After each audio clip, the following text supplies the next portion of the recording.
અવધૂત પરમ પૂજ્ય શ્રી સાને દાદા અને પરમ પૂજ્ય શ્રી છોટે દાદાની દિવ્ય છત્રછાયા હેઠળ આજની દિવ્ય વિચાર ગંગાનું પ્રાસન કરવા માટે આપણે સૌ કોઈ ઉપસ્થિત થયા છે. ત્યારે આજના કાર્યક્રમની શુભ શરૂઆત આપણે પૂજ્યશ્રીના સ્વાગતથી કરીશું. આજનો ભંડારો શ્રી ઉમેશભાઈ છબીલદાસ ખત્રી પરિવાર તરફથી છે. 46 વર્ષથી નવનાથ ધામ સાથે તેઓ જોડાયા છે અને બ્રિસ્બન ઓસ્ટ્રેલિયાથી તેઓ અહીં ઉપસ્થિત થયા છે. આજનો ભંડારો તેમના દ્વારા છે, તો તેમને વિનંતી છે પૂજ્યશ્રીનું સ્વાગત કરવા માટે સ્ટેજ પર આવે. એકવાર જોરદાર તાળીઓથી આપણે વધાવી લઈએ.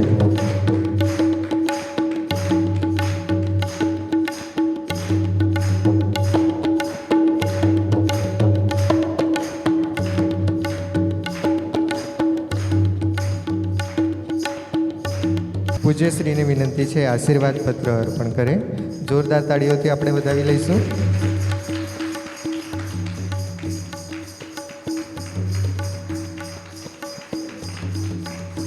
ખૂબ ખૂબ ધન્યવાદ. કેટલીક અગત્યની જાહેરાત. નેપાળ પ્રવાસ માટેના નામ નોંધણીની આજે છેલ્લી તારીખ છે. રાત્રે 12 વાગ્યા સુધી આપ નામ નોંધાવી શકો છો. તો સૌ નાથ ભક્તોને નમ્ર વિનંતી છે સત્વરે પોતાનું નામ નોંધાવે. ટ્રેન માટેના બુકિંગના નામની નોંધાવેલ છે તેઓ ટ્રેનમાં કયા પ્રકારનું બુકિંગ કરાવવા માંગે છે તે હોલના ટેબલ ઉપર અવશ્ય નોંધાવે. શ્રદ્ધામય પુરુષાર્થનું લવાજમ રિન્યૂ કરવાનો સમય આવી ગયો છે. જે નાથ ભક્તોનું લવાજમ રિન્યૂ કરવાનું બાકી છે તે સત્વરે પોતાના વોલેન્ટિયર મિત્રોને 320 રૂપિયા લવાજમ પેટે અવશ્ય આપે. તો હવે આજના પાવન દિને સદગુરુદેવને નમ્ર અરજ છે પોતાની દિવ્ય વિચાર ગંગા પ્રવાહિત કરે. જય અવધૂત.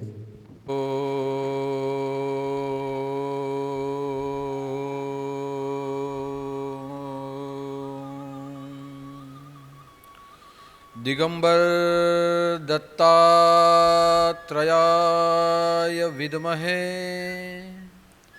અવધૂત સ્વરૂપાય ધીમહિ તન્નો પરમગુરુ પ્રચોદયાત. ઓમ ચૈતન્ય દત્તાત્રયાય નમઃ.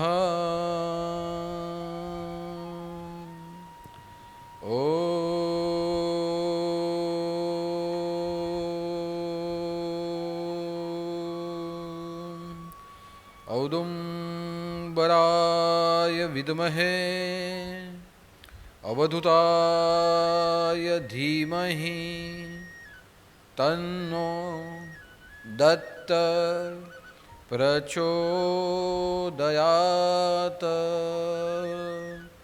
ઓમ ચૈતન્ય ઔદુંબરાય નમઃ. અવધૂત ચિંતન શ્રી ગુરુદેવ દત્ત સદગુરુદેવ કી જય. નવનાથ ચિંતન શ્રી ગુરુદેવ દત્ત અલખ નિરંજન. આદેશ આદેશ આદેશ.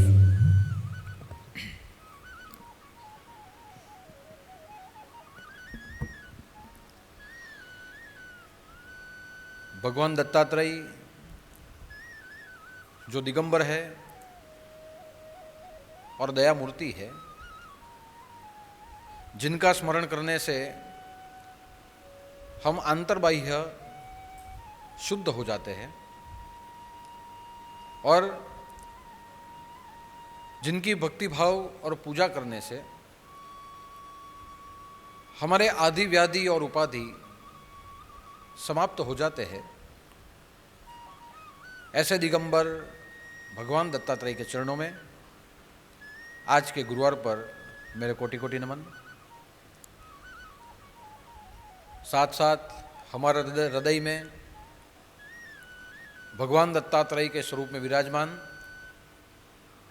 हम सभी के जीवन को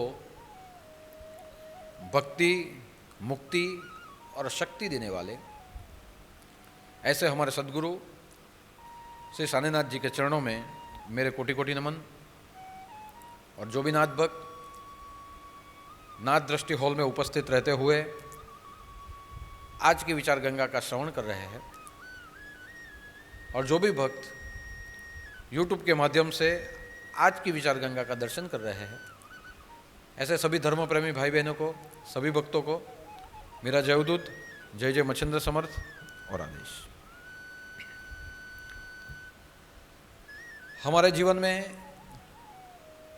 हमारे जीवन को संपूर्ण रूप से सार्थक करने के लिए माता पिता और गुरु की आवश्यकता होती है।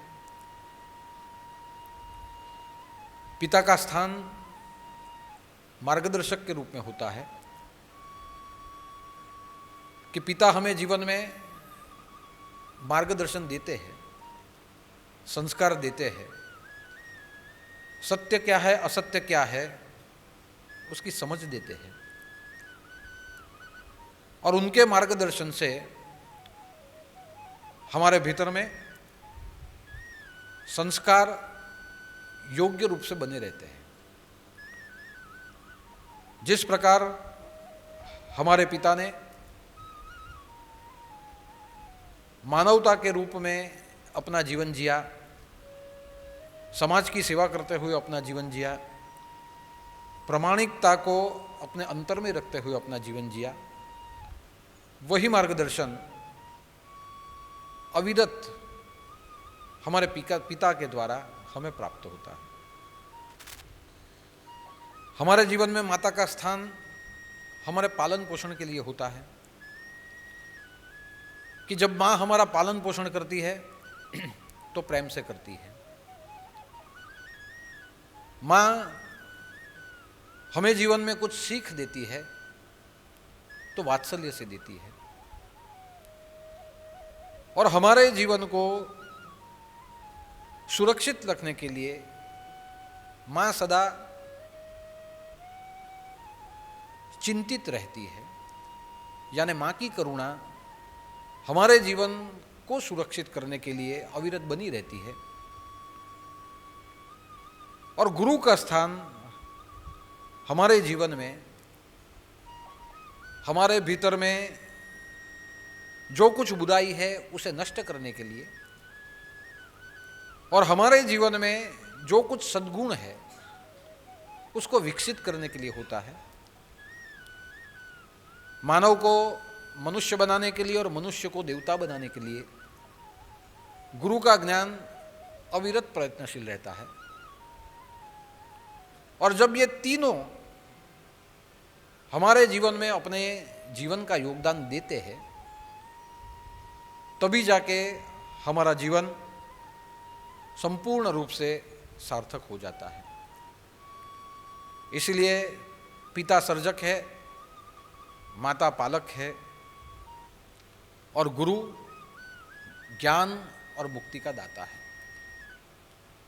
जब तक हमारे जीवन में ये तीन विभूतियों का संग या सत्संग हमें नहीं प्राप्त होता तब तक हमारा जीवन भटकता रहता है, अधूरा रहता है। और इसीलिए भगवान ने भी यह सोचते हुए माता पिता और गुरु हमारे जीवन में उपलब्ध किए हैं, या माता पिता और गुरु का स्थान सभी मनुष्यों के लिए उसके जीवन में बना के रखा है। यानी जीवन की सार्थकता माता पिता और गुरु से हो जाती है। ठीक वैसे ही हमारे आध्यात्मिक जीवन की सार्थकता मृत्यु से लेके मोक्ष तक की यात्रा की पूर्ति भगवान दत्तात्रेय की उपासना से होती है। जिस मनुष्य ने अपने जीवन में ज्ञान प्राप्त किया, भक्ति प्राप्त की, अपने जीवन में संतुष्टि प्राप्त की, या केवल और केवल भगवान दत्तात्रेय की उपासना से हुई है। और इसलिए आपने देखा होगा कि भगवान दत्तात्रेय ने भगवान परशुराम को भी उपदेश दिया था और सिद्धि दी थी। भगवान दत्तात्रेय ने महामुनि मच्छिंद्रनाथ को भी अनुग्रह दिया था और अनुकंपा दी थी। यवनराज यदुराज जब भगवान दत्तात्रेय के पास आता है और यदुराज कहता है कि मैंने पूरे विश्व में या मेरे जितना भी राज्य है उसमें मैंने राज्य किया है, मैं राज्य का स्वामी हूं, लेकिन मुझे आत्मा का स्वामी बनना है, परम तत्व की प्राप्ति करनी है, तो मैं कैसे करूं? तब भगवान दत्तात्रेय उसे 24 गुरुओं का रहस्य बताते हैं कि मैंने जीवन में 1 से दीक्षा प्राप्त की, लेकिन शिक्षा मैंने 24 से प्राप्त की, और जहां जहां से मैंने शिक्षा प्राप्त की वहां वहां से मैंने ज्ञान प्राप्त किया, और जहां जहां से मैंने ज्ञान प्राप्त किया वही ज्ञान मैंने आत्मसात करते हुए अपने जीवन में परम पद की प्राप्ति की है। यानी राज्य पद की प्राप्ति तो वंश परंपरा से हो जाएगी, लेकिन अगर परम पद की प्राप्ति करनी है तो ज्ञान प्राप्त करने से, ज्ञान दीक्षा प्राप्त करने से ही हो पाएगी। और भगवान दत्तात्रेय ने यदुराज को 24 गुरुओं का महत्व बताया। भगवान दत्तात्रेय ने गोरखनाथ जी को भी योग मार्ग का महत्व बताया, और योग मार्ग का महत्व बताते हुए पूरे विश्व में जो माया फैली है उस माया से सभी जीवों को मुक्त करने के लिए उन्हें ज्ञान दिया। तो यहां से हमें पता चलता है कि जो जो बड़ी विभूतियां हुई है, इन सभी विभूतियों को जब अपने जीवन में परम पद की प्राप्ति करनी थी, अपने अंदर के जो सद्गुण थे उनको विकसित करना था, या जीव से शिव बनना था, तब भगवान दत्तात्रेय की उपासना से उन्हें अनुग्रह प्राप्त हुआ है। यानी कहने का तात्पर्य है कि माता पिता और गुरु, ये तीनों का जितना हमारे जीवन में महत्व है, या तीनों का जितना योगदान है, ये तीनों का योगदान जहां एक रूप हो जाता है वो एक रूप तत्व है भगवान दत्तात्रेय। और इसीलिए आप देखिए कि भगवान दत्तात्रेय के 3 मस्तक है, शरीर एक है लेकिन मस्तक 3। और ये 3 मस्तक का अर्थ होता है, दत्त का अर्थ होता है दत्त यानी देने वाला। माता पिता और गुरु जो दे सकते हैं वो भगवान दत्तात्रेय अपनी कृपा से हमें देते हैं। भगवान दत्तात्रेय भक्ति, शक्ति और मुक्ति, ये तीनों हमारे जीवन में हमें देते हैं। ज्ञान, कर्म और भक्ति योग भगवान दत्तात्रेय के चरणों से उसके महिमा को गाते हुए हमें प्राप्त होता है। और ज्ञान, वैराग और सिद्धि ये भी भगवान दत्तात्रेय की कृपा से ही सभी को प्राप्त होती है। अर्थात भगवान दत्तात्रेय मनुष्य नहीं है, देवता नहीं है, लेकिन भगवान दत्तात्रेय परम तत्व है। उनकी उपासना करने से वो हमें यह सभी तत्व हमारे जीवन में प्रदान करते हैं। और इसीलिए जितने भी सिद्ध पुरुष इस जगत में हुए हैं, कहीं ना कहीं किसी न किसी अवस्था में या कहीं ना कहीं किसी न किसी रूप में दत्त तत्व की उन्हें प्राप्ति हुई है। और इसलिए भगवान दत्तात्रेय को अत्रि कहा गया। अत्रेय, अत्रेय का अर्थ होता है नत्रेय, अत्रेय, जिनमें काम नहीं, जिनमें मोह नहीं, जिनमें द्वेष नहीं, अत्रेय अत्रेय यानी ये तीन चीज जिसमें नहीं है, काम, द्वेष और मोह, वो है भगवान दत्तात्रेय। भगवान दत्तात्रेय को स्मृतुगामी कहा जाता है कि जिनका नाम स्मरण करने से जिनकी अनुभूति हमें हो जाती है, या नाम स्मरण करने से हमें मार्गदर्शन मिल जाता है,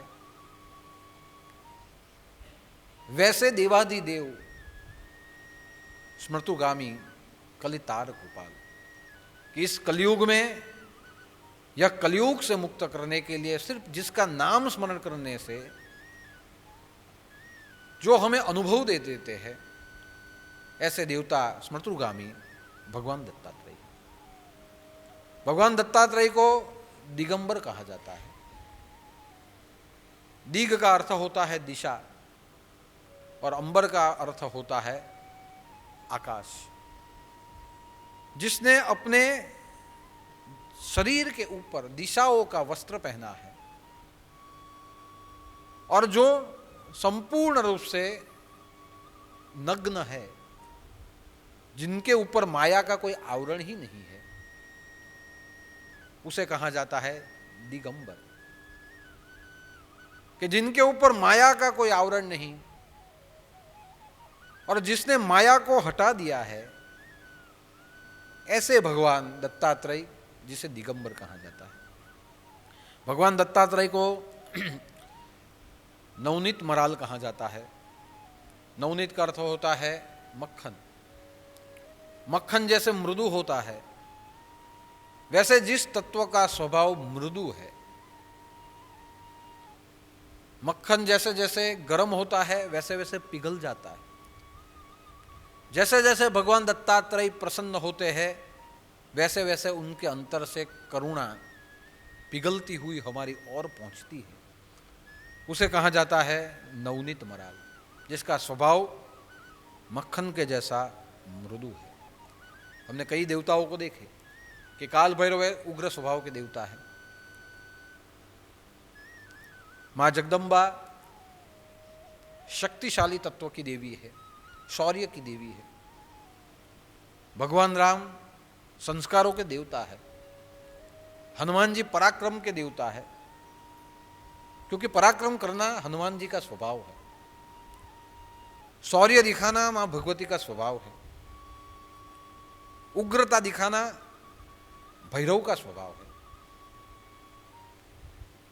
प्रत्येक वस्तु में से शांत रहना, वैराग्य रखना, वो भगवान शिव का स्वभाव है।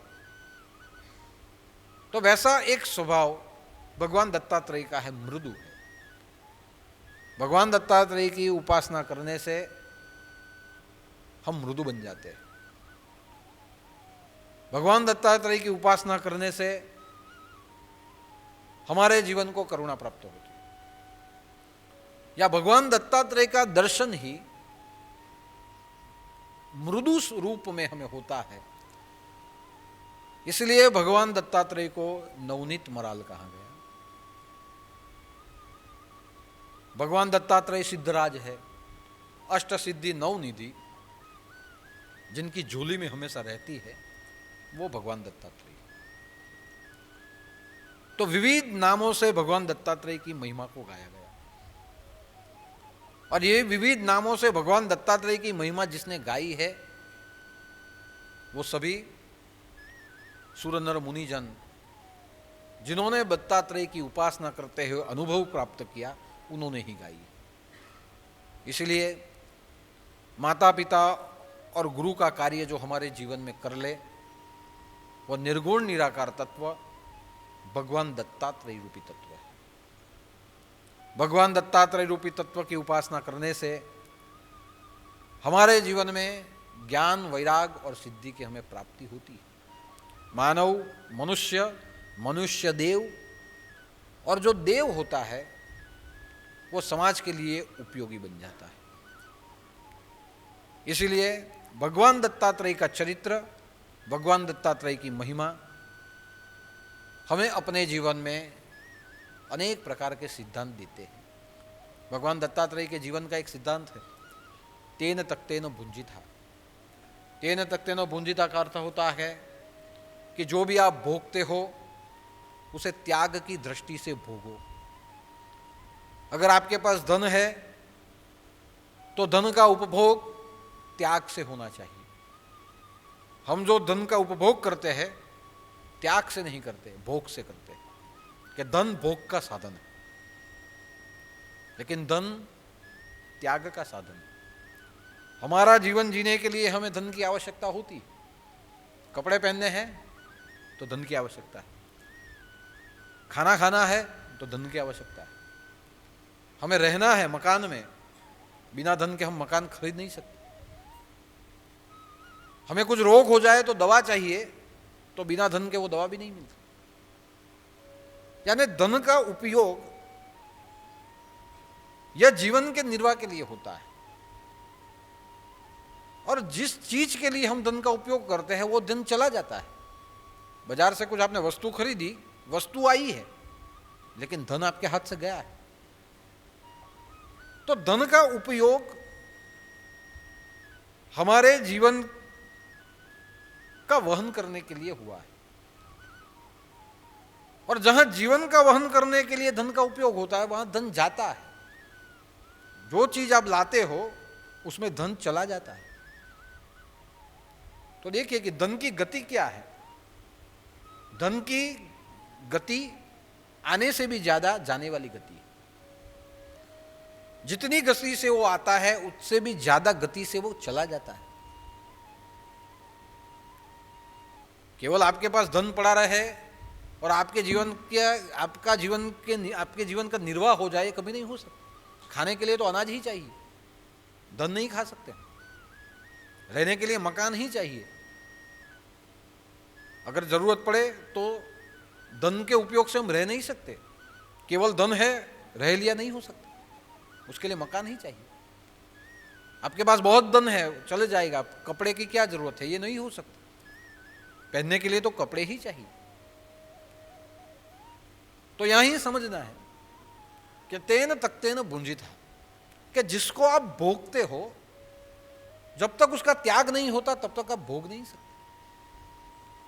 यानी धन का उपभोग त्याग में ही है। केवल धन पड़ा रहने से जीवन व्यतीत नहीं हो सकता। धन के जाने से, त्यागने से ही हमारा जीवन व्यतीत होता, हमारे जीवन का निर्वाह होता है। तो जिसकी गति ही त्याग है, कैसे हमने उसे विलास का साधन बना लिया। और जब धन को विलास का साधन बना लिया, वहां धन की गति जो जाने की है वो रुक गई। हमारी मति धन के अंदर बनी रह गई,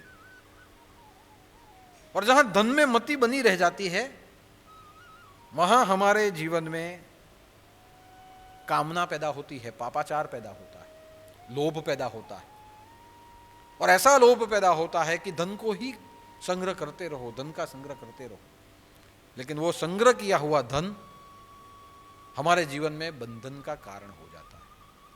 इसलिए तेन तक्तेन भुंजिता, भोग के लिए क्या है, धन है, लेकिन जो भोग आप धन से भोगते हो उसकी गति त्याग है।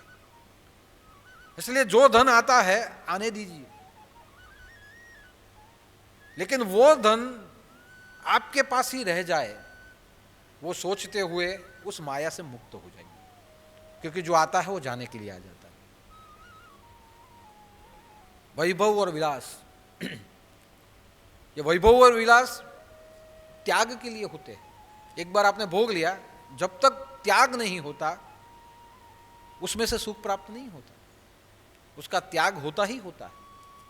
वैभव और विलास, खाना, वैभव, विलास, भोग है कि स्वादिष्ट पकवान बने हैं।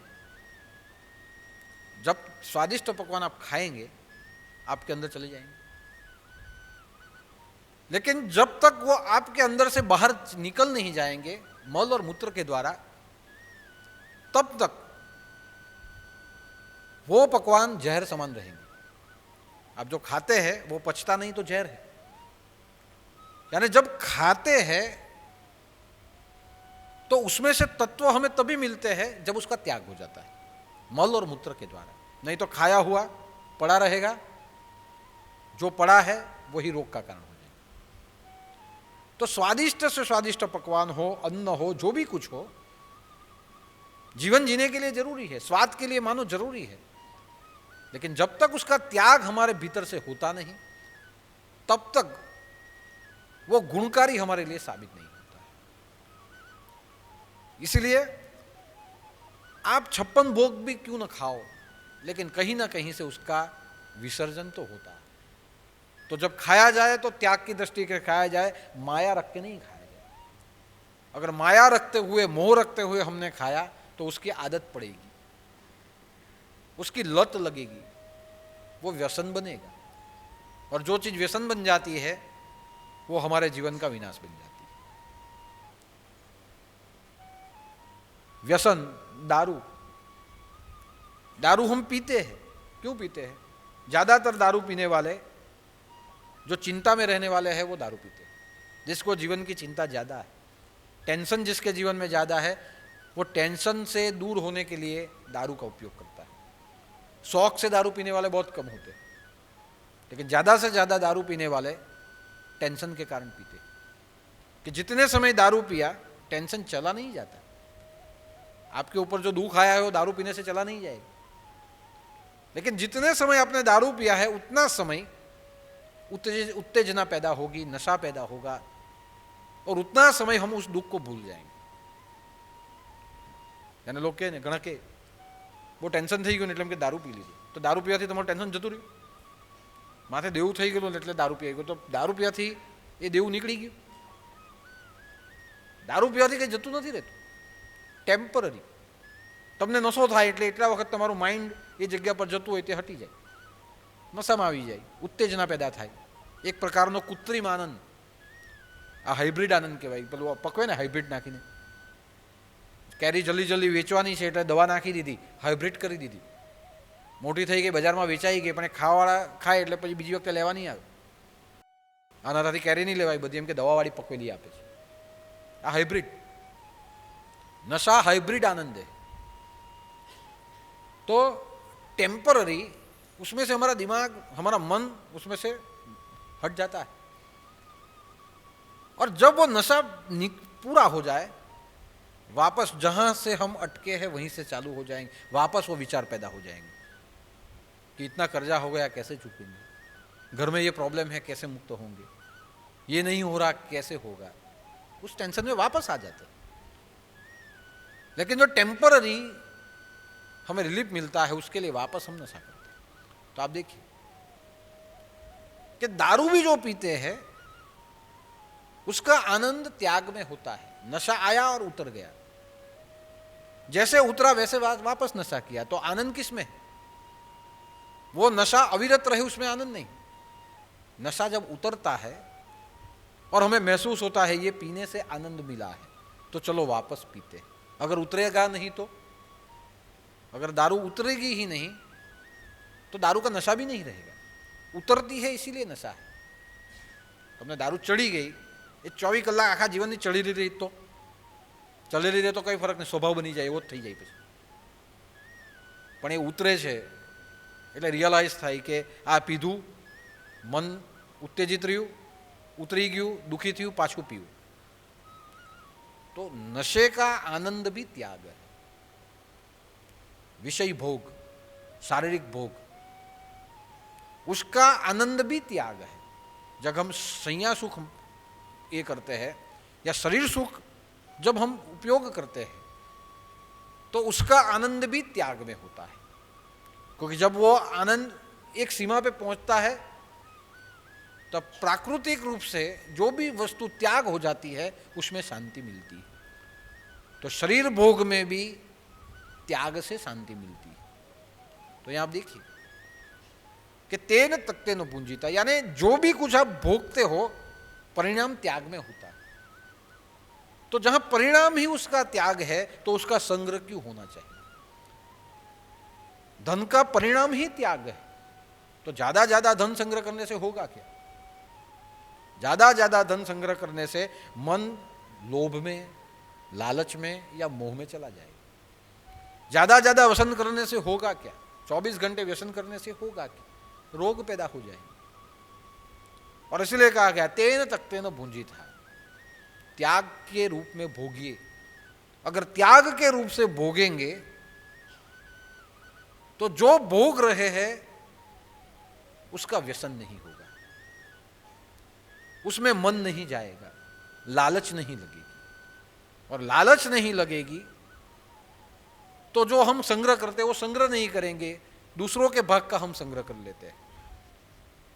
ઘણાની પાસે બહુ પ્રોપર્ટી નીકળે, બધું એમ કે કાળું ધન કાં કાં છુપાઈ રાખેલું, એ માણસ મરી જાય ને તો બી ખબર નહીં પડે, પછી કંઈ થાય ને ઘરમાં પછી ભૂકંપ આવે ને દિવાલ તૂટે તો ખબર પડે કે અહીંયાથી બધી નોટ મૂકી રાખેલી હતી નીકળી. એમ માણસ જતો રહે ખબર નહીં પડે, એના છોકરાને ખબર નહીં પડે મારા બાપની પ્રોપર્ટી કેટલી છે. હવે તમે જુઓ, જે પ્રોપર્ટીનો તમે સંગ્રહ કરી રાખ્યો છે એ પ્રોપર્ટી બીજાની જ હતી, ભ્રષ્ટાચાર કરીને ઊભી કરેલી. આનું છીનવી લીધું, આનું છીનવી લીધું, આની છીનવી લીધું. પૈસો ઉગતો તો નથી, કોઈનો પડાયો જ છે. આપણે વધારે પડતો જો આવી જાય તે પડાયું, ખોટી રીતે કોઈ પાસેથી લઈ લીધું. કંઈક એવું કર્યું છે કે ખોટી રીતે આપણી પાસેથી આવ્યું છે, બીજાના જીવનનું નુકસાન કરતાં આપણી પાસે આવ્યું છે. તો જે બીજાના જીવનનું નુકસાન કરતાં આપણી પાસે જે આવે છે તે સંગ્રહ થાય છે. પણ આપણા જીવનને જેટલું જોઈતું હોય કે આપણા પરિવારને જેટલું જોઈતું હોય તે તો ત્યાગ થઈ જાય છે, એનો ઉપયોગ થતો રહે છે. વેન્ટિલેશનનું ચાલુ જ હોય, यहाँ से हवा आई वहाँ से चली गई, वेंटिलेशन चालू ही रहता है. लेकिन जिसका संग्रह हो जाता है वो दूसरों के अधिकार का होता है. और इसलिए वेद में श्लोक माँ कश्य स्विद धनम, कि मेरे पास जो धन आता है वो अगर ज़्यादा आ गया तो सबका, वो दूसरों के अधिकार का आया है. तो मेरे पास जो धन आता है उसमें सबका अधिकार है, मेरे अकेले का अधिकार नहीं. माँ कश्य स्विद धनम, मेरा अधिकार ये धन में नहीं है. मुझ तक जो भी वस्तु आती है वो सबके अधिकार की होती है. एक चाय का कप आपके हाथ में सुबह आ गया तो आप सोच लीजिए कि वो चाय का कप आप तक आता है तब तक उसमें कितने लोगों का प्रॉफिट होता है. તમે જુઓ, એક ચાનો કપ તમારા સુધી આવે તો તેમાં કેટલા લોકોનો પ્રોફિટ હોય, કેટલાનો નફો હોય, કેટલાનું ગુજરાન ચાલતું હોય. એક ચાનો કપ તમારા સુધી આવે તેમાં ગણી લઉં તમે. પહેલાં ખેડૂતથી ચાલુ થાય, એ ઘાસ આપે ને ગાય ખાય એટલે પેલા ખેડૂતનો નીકળ્યો, ગાય ખાય, ગાયનો ભાગ ખાધું. એ ગાયને દોઈ કોણે? ભરવાડાએ દોઈ. એટલે એ દોઈને તમને દૂધ આપે તો પૈસા લે કે નહીં લે? તો એ પૈસા એણે તમારા સુધી દૂધ આપી દીધું. હવે દૂધ તમે ગેસ પર ગરમ કરો તો પેલા ગેસ કંપનીવાળાનો ભાગ ખરો કે નહીં મળે? એ ગેસ લાઈન જ્યાંથી આવી અને જ્યાંથી એક ગેસ ઉત્પાદન થાય છે ત્યાં કેટલા મજૂર કામ થાય તેનો ભાગ ખરો કે નહીં? એમાં તમે ચામાં પાછી ખાંડ નાખી, પહેલાં તો કપ આવ્યો, એ કપ બનાવવાળા કાંકાથી આવે? ચીનાઈ માટી લાવે, પેલા કપ બનાવે, માટી ખોદવાવાળાનો ભાગ, બનાવવાળાનો ભાગ. વેપારીની દુકાનમાં જાય તો વેપારીનો નફો. તમારા પાસે કપ આવ્યો, એની અંદર તમે ખાંડ નાખી, ચાલો બહુ મીઠી ચા, મજા આવી ગઈ. પણ એ ખાંડ તમારા સુધી આવે તેમાં કાંકાથી શેરડી જે ઉગવે, સુગર ફેક્ટરીવાળાનો ભાગ, એ શેરડી જે આપી આવે ટ્રકની અંદર તેનો ભાગ. પછી ખાંડ દુકાનમાં જાય, દુકાનવાળાનો ભાગ, પેકિંગ કરવાવાળાનો ભાગ, બધાનો ભાગ. એક ચા તમે સવારના સામાન્ય રીતે પી જાઓ તો માં કશ્ય સ્વિદ ધનમ, એક કપ ચા પીવો છો એમાં કેટલા જણનું પ્રોફિટ થઈ જાય છે. આપણે એમાં હું ચા પીવડાવી દેવાની 2-5 જણને, 2-5 જણ વિચાર કરો, પણ આખી લાંબી લાઈન છે, 2-5 જણને પીવડાવો તો કાંકાથી તમારે ચૂકવતા આવવું પડે. એટલે અહીંયા કીધું કે આજે ये जो धन आता है ये धन में मेरा अकेले का अधिकार नहीं. एक कप चाय पीने के लिए मैं 10-15 रुपया चुकाता हूँ तो कहाँ कहाँ तक वो पहुँचता है. तो मफत की चाय भी नहीं पीनी चाहिए, आटલું યાદ રાખજો. હવે તો કે કોઈની મફતની ચા બી નહીં પીવાની. એ મફતની ચા પીએ ને તે પછી નડતી જ હોય, અને એવા માણસોને તો પીવાની જ નહીં જે આખા ગામને નડતા હોય. છેલ્લે ચા વગર ચલાવી લેવાનો, એટલે ચા નહીં પીવાની બી આદત રાખો એમ. तो तेन तक तेन पूंजी था कि जो आता है उसका त्याग है, त्याग है. और जो त्याग है उसी में मन रखिए. आया है वो जाना है. और उसमें अगर मन रख के आप कोई भी वस्तु का उपभोग करेंगे तो लोभ, लालच, मोह नहीं रहेगा। और जहां लोभ, लालच, मोह नहीं रहता है वहां संग्रह भी नहीं होता है। और जहां संग्रह नहीं होता है वहां दूसरों का अधिकार हम छीनते नहीं। और जहां दूसरों का अधिकार हम छीनते नहीं वहां पाप नहीं होता। और जहां पाप नहीं होता वहां चिंता से हम मुक्त हो जाते हैं, यातना से हम मुक्त हो जाते हैं। इसीलिए कहा गया तेन तक्तेन पुनीता। प्रहलाद भगवान दत्तात्रेय को मिले। भगवान प्रहलाद तपस्या करते थे, भगवान दत्तात्रेय रास्ते से जा रहे थे, तो भगवान दत्तात्रेय जाते थे, प्रहलाद वहां तप करते थे। प्रहलाद ने देखा भगवान दत्तात्रेय है, दर्शन देने के लिए आए। प्रहलाद खड़े हो गए। प्रहलाद ने कहा भगवान मैं आपको नमस्कार करता हूं। भगवान ने आशीर्वाद दिए। प्रहलाद ने कहा भगवान आपका दर्शन दुर्लभ होता है, शायद आज मेरी तपस्या पूर्ण हुई होगी तो आपने मुझे दर्शन दिए। गुरुदेव ने कहा मांगो, क्या मांगना है? प्रहलाद ने कहा मेरे पास सब कुछ है, मैं मांगना नहीं पाना चाहता हूं। क्या पाना चाहते हो? उपदेश बोलो। तो प्रहलाद ने कहा भगवान मैंने तो आपको तपस्वी के रूप में समझा था कि तपस्वी है आप, अवधूत है, योगी है, दिगंबर है, और मेरे मन में जब तक आपको मैंने देखा नहीं तब तक एक कल्पना थी कि जो तपेश्वर होता है, अवधूत होता है, योगी होता है और हजारों हजारों साल से जो तप करता है उसका शरीर कभी हुष्ट पुष्ट नहीं होता। उसका शरीर एकदम पतला होता है क्योंकि खाने पीने में उसकी इच्छा नहीं होती। वायु भक्षण करके वो जीता है, योग से वो जीता है, तो उसका शरीर कभी हष्ट पुष्ट नहीं होता। लेकिन जब मैं आज आपको देख रहा हूं तो आपका शरीर हष्ट पुष्ट लग रहा है, तंदुरुस्त लग रहा है, और ऐसा तंदुरुस्त लग रहा है मानो कोई वैभव विलासी, विलास करने वाला संसारी व्यक्ति का ये शरीर हो। तो ऐसा क्यों है? तो मुझे आप समझाइए कि क्या आप तप करते हो या आप भी भोग विलास करते हो कि ऐसा आपका शरीर है? भगवान दत्तात्रेय ऐसा ही शरीर लेके गए थे क्योंकि जो अंतर्यामी होता है वो जान जाता है कि आपके मन का प्रश्न क्या है।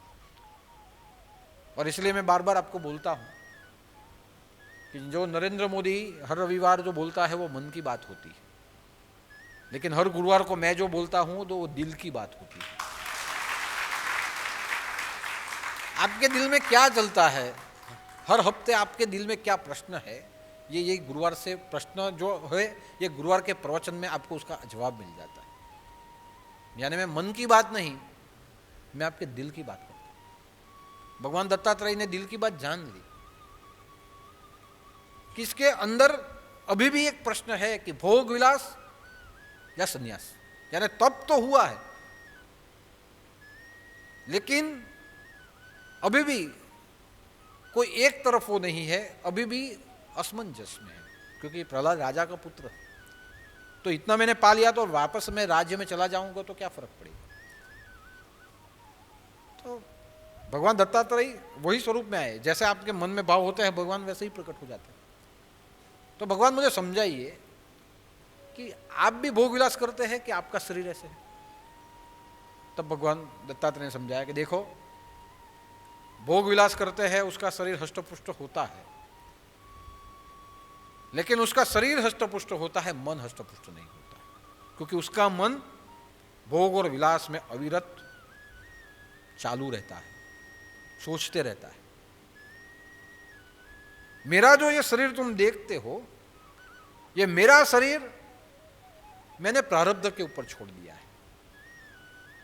मैं आशावंत नहीं, मैं निराशावान नहीं, मैंने मेरे शरीर को प्रारब्ध के ऊपर छोड़ दिया है। और प्रारब्ध का अर्थ होता है भाग्य में जो आए उसका स्वीकार करना। मैं भिक्षा मांगने के लिए जाता हूं, मेरे भाग्य में लुखा सूखा है, मैं फरियाद नहीं करता, आज मेरे नसीब में यही है, मैं उसको खा लेता हूं। मुझे कभी भिक्षा में कुछ न मिले तो मैं भूखा रह लेता हूं। मुझे जो मिले, मेरे शरीर को मैंने प्रारब्ध के ऊपर छोड़ दिया है, प्रारब्ध में आज जो लिखा है उसका स्वीकार करना है। लूखा सूखा मिला तो लूखा सूखा खाना है, 56 भोग मिले तो उसे खा लेना है, लेकिन खाने के बाद कल वो ही चाहिए, ये आशा मेरे में नहीं। जो मिला है शरीर के लिए मैं स्वीकार कर लेता हूं। आज बरसात है तो मैं बरसात में रहता हूं, आज धूप है तो मैं धूप में रह लेता हूं। मैं उसके लिए मैं छत नहीं ढूंढता। ठंडी है तो मैं ठंडी में रह लेता हूं, मेरा योग मुद्रा करते हुए अंदर ऊर्जा पैदा कर लेता हूं। लेकिन आज मेरे पास ओढ़ने के लिए कुछ नहीं है, ये मैं मांगता नहीं, मैंने प्रारब्ध के ऊपर छोड़ दिया। और उससे भी आगे कोई मेरा अपमान करे तो उसका भी मैं स्वीकार कर लेता हूं। अपमान करने वाले को मैं जवाब नहीं देता, मैं उसका क्रोध नहीं करता, मैं स्वीकार कर लेता हूं कि आज प्रारब्ध में अपमान ही है। किसी के घर जाऊं और कोई मुझे उतार दे, स्वीकार कर लेता हूं, आज अपमान ही है प्रारब्ध में। और कोई मेरा सम्मान करे तो मैं सम्मान को भी स्वीकार लेता हूं, लेकिन मेरा सम्मान बार बार हो, मेरी प्रशंसा बार बार हो, ऐसी मैं इच्छा नहीं रखता। यानी मेरे शरीर को मैंने प्रारब्ध पे छोड़ दिया है। सुख दुख के लक्ष्य से मैं ऊपर हो चुका। आज जो मिले उसका स्वीकार करना है, और वही स्वीकार करते हुए मैं आनंद में जीता हूं। संतोष मेरे मन में है, हर एक परिस्थिति का संतोष मैंने पा लिया है। मेरी अवस्था अवधूती अवस्था है, और इसीलिए शरीर तो हष्टपुष्ट है, लेकिन मन भी मस्ती में है। और इसीलिए तुझे ये लगता है। तो प्रहलाद ने तब माना कि नहीं, आपने जो कहा वो सही है कि इतनी तपस्या करने के बाद प्रारब्ध का स्वीकार जो कर लेता है, संतोष जिसके जीवन में प्राप्त हो जाता है, उसे सुख दुख, मान अपमान, आशा निराशा, स्वाद अपवाद, उससे कुछ रहता ही नहीं। वो मस्ती में जीता है, प्रारब्ध से जीता है। और इसीलिए ये आपके शरीर की जो क्रांति जो दिखती है, ये पूरी क्रांति ये अवस्था की क्रांति है। तो प्रहलाद ने वहां से एक अवस्था को प्राप्त कर लिया कि जिसका मन सबसे मुक्त हो जाता है, प्रारब्ध के ऊपर जो जीता है, वो जीवन में कभी भी दुखी और सुखी नहीं होता। और इसलिए भगवान दत्तात्रेय ने ये गुण पाया कहां से? तो भगवान दत्तात्रेय ने कहा है कि मैंने 24 गुरु किए, उसमें मैंने अजगर को गुरु किया। अजगर को क्यों गुरु किया? क्योंकि मुझे अजगर का एक स्वभाव अच्छा लगा। क्या? तो अजगर कभी खाने के लिए कुछ मांगता नहीं, उसके सामने जो आए उसे निकल जाता है।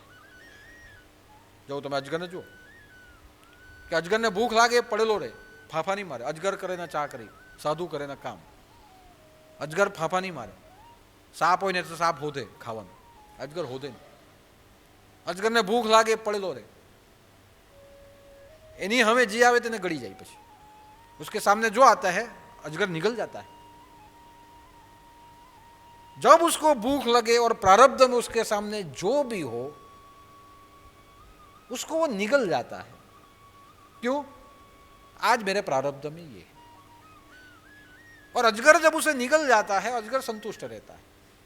इसलिए मैंने अजगर को गुरु बनाया कि आज प्रारब्ध में जो भी कुछ है उसके लिए प्रयत्न नहीं करने हैं, सिर्फ पुरुषार्थ करना है, जो आए उसे स्वीकार लेना है। और अजगर का ये जो गुण था, वो गुण मैंने स्वीकारा, प्रारब्ध के ऊपर जीना, और मैं प्रारब्ध के ऊपर जीता हूं। तो आप देखिए, तेन तख्तेन भुंजी था कि जो कुछ जीवन में घट रहा है त्याग की दृष्टि से भोगिए। ज्यादा दौड़ने से अगर धन मिल जाता है तो आज बहुत लोग ज्यादा बहुत कुछ करते हैं, वो भी दुखी है। ज्यादा कुछ करने से धन मिलता है, ऐसा है नहीं।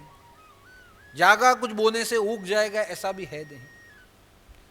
ज्यादा घर बसाने से हम सब में रह पाएंगे, ऐसा भी है नहीं।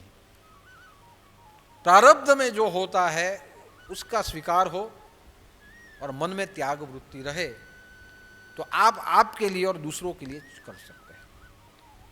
तेन तकते न भूंजी था, तेन तकते न भूंजी था अगर भाव आ गया तो इतना रखिए कि अहंकार भी चला जाएगा। मैंने किया है ये अहंकार चला जाएगा, क्योंकि करते हैं तेन तकते न भूंजी था, भोग किया, चलो छोड़ भी दिया, दान दे भी दिया, लेकिन अहंकार नहीं गया। तो जो किया है उसका भाव रह गया, मैंने किया, तो वो भाव भी दुख का कारण है। घણા કહે કે દાદા અમે તમે કહે ને કે દાન ધર્મ કરતા રહેવાનું, ત્યાગ કરવાનો, અમે કરીએ એમ કે. મેં કહું હું ત્યાગ કરો?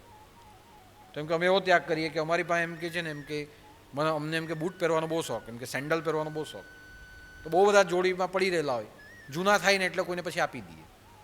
મેં કહું નવા આપી દે ને. નહીં, નવા હા ના સારું, એ તો જૂના આવી તે આપવાના. કેમ? હવે જૂના થઈ ગયેલા આપણા કામના નહીં મળે, નવા આવી ગયા એટલે જૂના કાઢી નાખવાના. પણ જૂના કાઢી નાખવાના તે બી કે જૂના અમે કાઢી નાખીએ એટલે કોઈને દાન કરી દઈએ. એટલે જૂનું છે તે દાન કર્યું, પણ નવું કરી બતાવતા હોય તો નહીં, એ બહુ વપરાઈ ગયું એટલે હવે એમાં એમ કે ત્યાગ ભાવ આવી ગયો એમ. હવે આને કેવો ત્યાગ કહેવાય? કેમ તમે જ કહે ને એમ કે જે હોય તે આપી દેવાનું, તો આપી દીધા, જૂના આપી દીધા, નવા લઈ આવ્યા. મેં કહું એવું કરજો, નવા આપી દેજો ને જૂના જ રાખજો. એ પાછું નહીં થાય. નવા કપડાં આવી ગયા એટલે જૂના કપડાં કાઢી નાખ્યા. દાન કેટલું કર્યું, કેટલા જૂના કપડાં મેં લોકોને, પણ નવા આપ નહીં. તારા માટે જેટલો મોંઘો જીન્સ પેન્ટ લાવે એટલો એના માટે આપી દે. ચલો, જેટલી મોંઘી સાડી તમે 5,000ની લો એટલી કોઈ ગરીબ માટે તમે સાડી લઈને આપી દો. તમે જૂની જ પહેરો, નવું પહેરો, થોન છે એ પણ અમે કરીએ એમ કે જૂનું હોય તો આપી દે, જૂનું તે સોનું, ઓલ્ડ ઇઝ ગોલ્ડ એમ કે આપી દઈએ. એ ત્યાગ નથી. જે કાઢ્યું તેના બદલામાં બીજું તો પાછું તમે મોંઘું લઈ આવ્યા, પણ આપ્યું એનો અહંકાર મનમાં રહી ગયો. વસ્તુ તો જતી રહી, ત્યાગ થયો, વસ્તુનો ત્યાગ થયો, ભાવનો ત્યાગ નહીં થયો. मैंने दिया उसका त्याग नहीं. तो तेन तक तेनो भूंजीता, वस्तु का भी त्याग, भाव का भी त्याग, और प्रारब्ध में जो आए उसका स्वीकार. और वो अगर हमारे अंदर में हो गया तो समझ लीजिए कि जीवन में कोई, हमारे गोरखनाथ जी ने कहा था, कोई हमारी स्तुति करे, कोई हमारी निंदा करे, हमें क्या, कोई हमें गाली दे या कोई हमें फूल चढ़ाए, उसकी हमें कोई पड़ी ही नहीं. हम जोगी है, मस्त निराले है. तो वो भाव में हम चले जाएंगे जहां न दुख आए, जहां न सुख लगे. प्रारब्ध के ऊपर जीना यही योगी का कार्य, यही जोगी का कार्य होता है. इसलिए भगवान दत्तात्रेय ने कहा कि मैंने मधुमक्खी को गुरु बनाया. क्यों बनाया? कि मधुमक्खी फूल से रस निकालती है और शहद संग्रह करती है, लेकिन वो जो संग्रह करती है उसका वो उपभोग नहीं कर सकती. संग्रह किया हुआ कोई और ही उसके मध के पूड़े को पाड़ के चला जाता है और ले जाता है. तो जीवन में जो कुछ आप संग्रह करते हो, मधुमक्खी अपने लिए संग्रह नहीं करती, दूसरों के लिए करती. મધપુડામાં મધ આવ્યા કરે, આપણે બી જોયા કરીએ કે સારું એમ કે મધ બનતું છે અને ઉડાડવાનું નહીં, એમ કે બરાબર એમાં મધ આવવા દેવું, થોડું તૈયાર થવા દે પછી ઉડાડી દેવું. મધમાખીને આવા જ દે, મધમાખી મોટો પૂડો બનાવે. હવે મધમાખી પૂડો બનાવે પોતાના માટે ઉપયોગ નથી કરી શકતી. જેવો મધ બરાબર આવી જાય એટલે આપણે એને ધુમાડાથી ઉડાડીએ, એનું મધ આપણે લઈ લઈએ. મહેનત એણે કરી, ખાઈ આપણે ગયા. જોયું કેમ? તો મધ એમ કે બહુ ફાઈને એમ કે લઈ લીધું, પણ એની મહેનત તમે બગાડી દે. અને હું તો દરેક જગ્યા પર મધ થતું હોય તો પહેલાં થવા જ દે, બરાબર થવા દો. એમ કે એમાં મધ આવે ને પછી સમયે બરાબર કરી, એટલે તકની પાછા પાડી લેવાની, એની રાહ બી જોઈ પાછી. તો આ શું થયું? मधुमक्खी के पास एक गुण है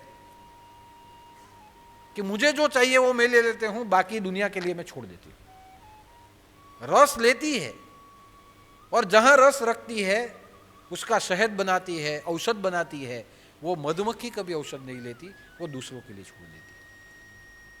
ठीक वैसे ही है कि जो साधु होता है, जो तपस्वी होता है, जो साधक होता है, उसको साधना से जो भी मिले वो उसके लिए नहीं होता, वो दूसरों के लिए चला जाता है. हमारे गुरुदेव ने जो पाया उसका उपयोग अपने लिए नहीं किया, आशीर्वाद के लिए दूसरों के रूप में कर दिया. कि मैंने जो पाया है, जाओ आशीर्वाद तुम्हारा भला होगा। और गुरुदेव के आशीर्वाद पाके हजारों लोगों का भला हुआ। ये क्या था? जो पाया था, जो फल तप का पाया था, वो आशीर्वाद के रूप में दूसरों को दे दिया। यही साधु का गुण होता है कि जो उसे मिलता है, तेन तकते न भुंजी था, उसका उपयोग त्याग में हो जाता है। गोरक्षनाथ ने आशीर्वाद दिया, मच्छिंद्रनाथ ने आशीर्वाद दिए, हमारे गुरुदेव ने हमें आशीर्वाद दिया। अब हम बोलते हैं कि पहले मेरे पास कुछ नहीं था, गुरुदेव के पास आए, आशीर्वाद मिला, गुरुवार भरे, मैं सुखी हो गया। सिर्फ गुरुवार भरने से आपका काम हो जाता है क्या? गुरुवार भरने से पुरुषार्थ होता है, लेकिन काम कब होता है? गुरुदेव अपनी तपस्या से आपको जब फल दे दे, तब आपका काम होता है। खाली તમારા ગુરુવારે આંટા જ મારવાથી જો થઈ જતો હોય તો રહ્યું હું પછી અણધાર્યા કામ થઈ જાય છે લોકોના। મોતના સંકટમાં આવેલા માણસો બચીને નીકળી જાય છે અને પાછા કબૂલે બી છે કે આવું જ થવાનું હતું, પણ દાદા કૃપા થઈ ગઈ। ત્યારે હું કેવું કે ચાલો તમે ગુરુવાર ભરો છો તો કૃપા થઈ ગઈ, પણ ખાલી ગુરુવાર ભરવાથી નથી થતી। આ તો બેંક છે, તમે બેંકમાં પૈસો મૂક્યા કરો ને બેંક પૈસો ખાઈ જાય તો શું કરી લો તમે? બરાબર ને? તમે દર ગુરુવારે અહીંયા આવ્યા કરો, ગુરુવાર ભર્યા કરો, તમે જે ગુરુવાર ભર્યા કરો એનું ફળ હું તમને આપું જ નહીં તો તમે શું કરો? પણ તમે જે બેંકમાં મૂકો, તમને જ્યારે જરૂર હોય ત્યારે એમાંથી તમારા હાથમાં પૈસા આવી જાય, તમને એફડી વ્યાજ હાથે મળે, અને જે બેંક સૌથી વધારે વ્યાજ આપે તેમાં આપણે પૈસા મૂકીએ। અહીંયા ફેસિલિટી સારી છે, તેમાં આ બેંક છે કે તમે તમારી ભક્તિ અહીંયા મૂક્યા કરો છો, અને જ્યારે તમારા જીવનમાં જરૂર પડે ત્યારે તમારી મુદ્દલ અને મારી કૃપા એ વ્યાજ થઈને તમને મળી જાય। ખરેખર કામ થઈ ગયું, ધારેલું નહીં હતું। એ ધારેલું નહીં હતું, થઈ ગયું ક્યારે? તમારી મૂકેલી ભક્તિ અને અહીંયાથી મૂકેલી કૃપા આ તમને મળી। હવે બેંક હડપ કરી જાય તો મેં હડપ કરી જાઉં તો મળે તમને તમારું આપેલું પાછું મળે? એટલે જ કીધું ને કે 500 રૂપિયા વધારે લેતો છું। નેપાળમાં 500 રૂપિયા વધારે લીધા, કેમ? રિફંડેબલ, કે જ્યારે પ્રોગ્રામમાં આપણે ભાવ વધી જાય 500 રૂપિયાનો ઉપયોગ કરશું ને ભાવ ન વધે તો રિફંડેબલ, પાછા તમારે લેતા જવાનું। તો અહીંયા જે તમે આપો છો આ રિફંડેબલ છે, એટલે કોઈ મનમાં એમ ભાવ નહીં રાખવાનો કે અમે બહુ ગુરુવાર ભર્યા એટલે અમે બધું કરીએ। તમે કંઈ કરતા નથી। એક ગુરુવાર તમે નહીં આવો તો અહીંયા કંઈ અટકી જાય, જ્યાં તમે બેઠેલા હતા કાલે ઉઠીને બીજો ત્યાં બેઠેલો જોવા મળે। અહીંયા બી ટ્રેન જેવું જ છે, તમે નહીં આવો તો તમારી જગ્યાએ બીજો બેસી જાય। નથી પ્રસાદ લેવાનો, ન લો, તમે જે પ્રસાદ નહીં લો તે કોઈ ફરક નહીં પડે, બીજા 4 માણસ નવા તમારી જગ્યાએ લેતા જશે, અહીંયા ખાલી જ નહીં પડે। એટલે ઘણાના મનમાં એવું ભાઈ અમે આવીએ અમે કરીએ, કાંઈ કરતા નથી તમે। એ તો તમારા પર વિશ્વાસ છે ને તમને હોંપાય છે તો તમે કરો છો, બાકી અહીંયા માણસોની કમી નથી। કોરોના જોઈ લો, એક જ માણસ હતો, 2 જ માણસ બેઠેલા તો બી પ્રવચન થયું જ છે, અને તમે બધાએ ઘર બેસીને સાંભળ્યું જ છે। ત્યારે એવું નહીં હતું કે દાદા હું સવા કલાક જ કરતો હતો કે 15 મિનિટ કર્યું, ત્યારે બી 1.5 કલાક કરતો, ને એક માણસમાં બી 1.5 કલાક કર્યો, અને તમે 1000 બેહો તો બી મેં 1.5 કલાક કરું છું। મારી ક્વોન્ટિટીમાં કોઈ ફરક જ નહીં પડે, જે સપ્લાય જેમ જોવાનું હોય તેમ જ જાય છે। ઘણા મગજમાં અમે નહીં જઈએ તો નહીં આવવાનું, અહીંયા એક જ માણસ બેહેલો હોય ને મને કોઈ ફરક નહીં પડે, હું તો અહીંયા બોલ્યા જ કરું છું। તમને ફોટો બતાવવા ત્યારે ફોટા વાયરલ બી થયેલા કે અહીંયા હું બોલતો હતો, અમે એક ગાવાવાળું એક વગાડવાવાળું અને પેલો તો માઇકવાળું, અને કેમેરાવાળો બી નહીં મળે, ખાલી કેમેરો મૂકીને જતો રહેલો, આ જ ખાલી કેમેરો ઊભો અહીંયા, બાકી જવાળા એ બી નીકળી ગયા। એ લોકોને હો રિસ્ટ્રિક્શન, 5 જ જણ હોલમાં હતા, 4 જ જણ પ્રવચન થયું, ગુરુવાર બંધ કા થયા છે, તમે જ્યાં હતા ત્યાં પહોંચી ગયા।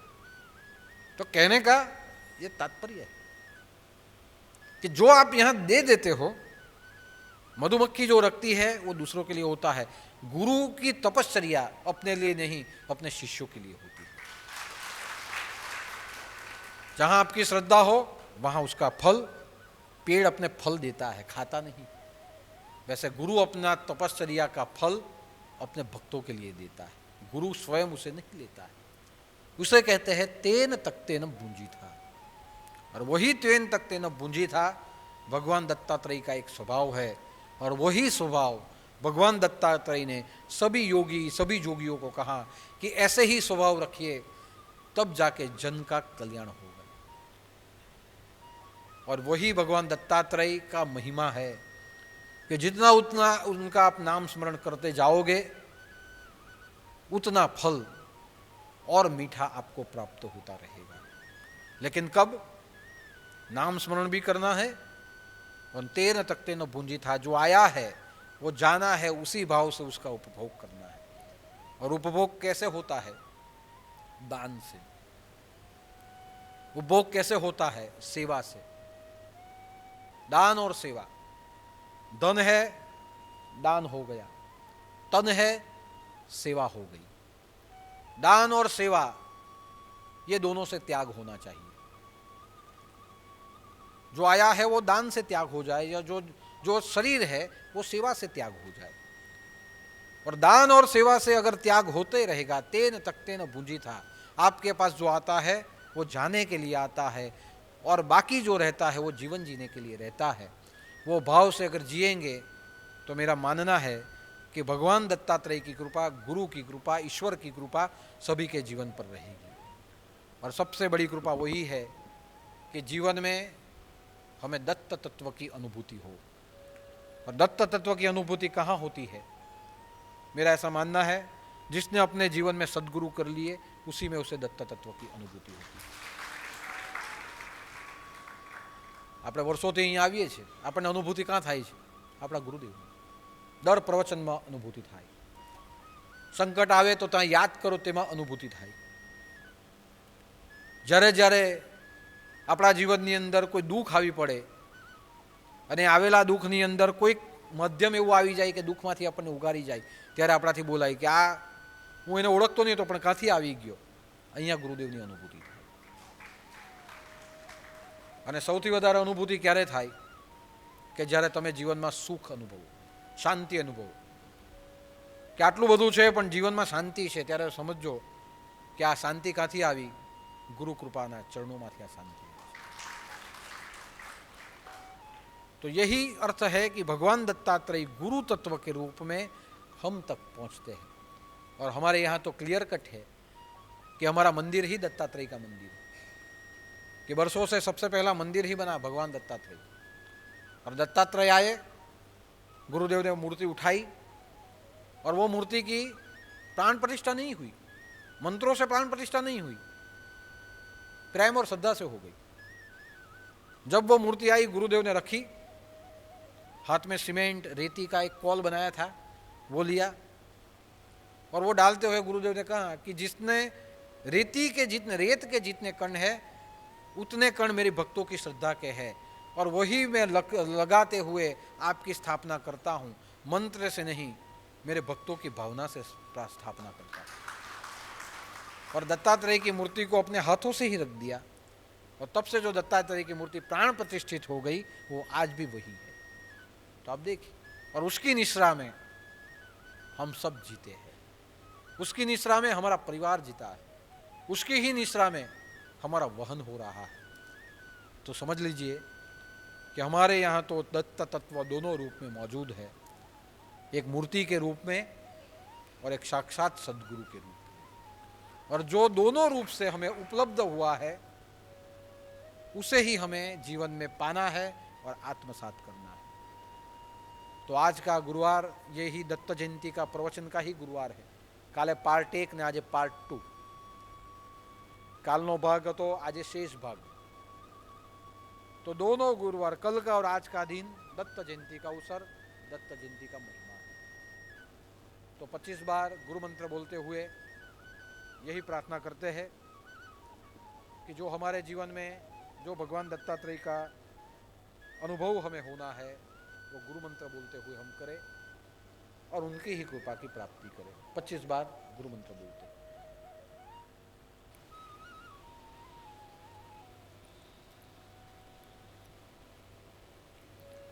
गोरक्ष झालंधर चरपटाश्च अड़बंग कानी फामछेन्द्राच चौरंगी देवाणक भर्तुहरि सज्ञा भूम्या बभुवर नवनाथ सिद्ध जय जय मच्छेन्द्र समर्थ जय जय मच्छेन्द्र समर्थ जय जय मच्छेन्द्र समर्थ सननाथ महाराज की जय छोटे दादा की जय दत्त गोरख जय गिरनारी दत्त गोरख जय गिरनारी दत्त गोरख। जय गिरनारी।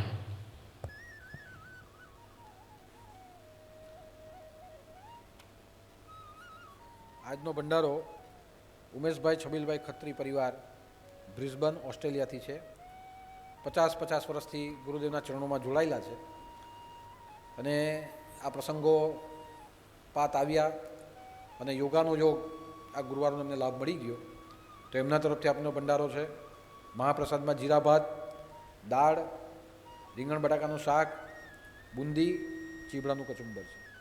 તો એમના પરિવાર માટે પ્રાર્થના કરું કે ભગવાન દત્તાત્રેયની કૃપા વરસે અને આ જ રીતે જ્યાં જ્યાં ધર્મ કાર્ય થતા હોય, ગુરુ દરબારના કાર્ય થતા હોય તેમાં એમનું તનથી, મનથી અને ધનથી યોગદાન દે એવી પ્રાર્થના એમના સમગ્ર પરિવાર માટે કરું છું.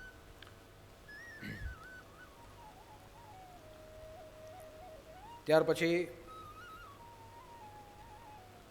નેપાળના નામ, તો નેપાળના નામ નોંધવાની આજે છેલ્લી તારીખ છે. રાતના 12 વાગ્યા સુધી હજુ જેણે નોંધાવવું હોય તે નોંધાવી લે અને કાલે ટ્રેનના ભાવ હું ડિક્લેર કર્યા છે. તો જેણે ટ્રેનમાં આવવું હોય તે ત્યાં ટ્રેન માટેની ટિકિટ માટેના પૈસા આપે. બીજો હપ્તો ભરવાના પૈસા નહીં હોય તો વાંધો નહીં, પણ ટ્રેનની ટિકિટના પૈસા હોય તો પહેલાં આપીને નોંધાવી દો કે તમે સ્લીપર કોચમાં આવવા માંગો કે 3 ટાયરમાં આવવા માંગો છો, અને એ જલ્દીથી જલ્દી નોંધાવો, બાકીનો હપ્તો પછી આપ્યા કરજો. જાન્યુઆરી મહિનાની અંદર બુકિંગ થવાનું છે અને બહુ થોડા દિવસની અંદર આપણે નેપાળની તારીખ અહીંયાથી ડિક્લેર કરશું. તો આજે છેલ્લો દિવસ છે, જેણે નામ નોંધાવવા હોય તે આજે નોંધાવી દે. તો હવે એક નાની અમસ્તી ભગવાન દત્તાત્રેયના સ્મરણમાં ધૂન ગાઈએ અને ત્યાર પછી આરતી. ओम गुरु गुरु ओम अवधूता तू ही ओम श्री दत्ता. ओम गुरु गुरु ओम अवधूता तू ही ओम श्री दत्ता. तेरे शरण में आयो दत्ता, तेरे शरण में आयो दत्ता. तरस की प्यास मिटाओ दत्ता, दरस की प्यास मिटाओ दत्ता. ओम गुरु गुरु ओम अवधूता तू ही ओम श्री दत्ता. ओम गुरु गुरु ओम अवधूता तू ही ओम श्री दत्ता.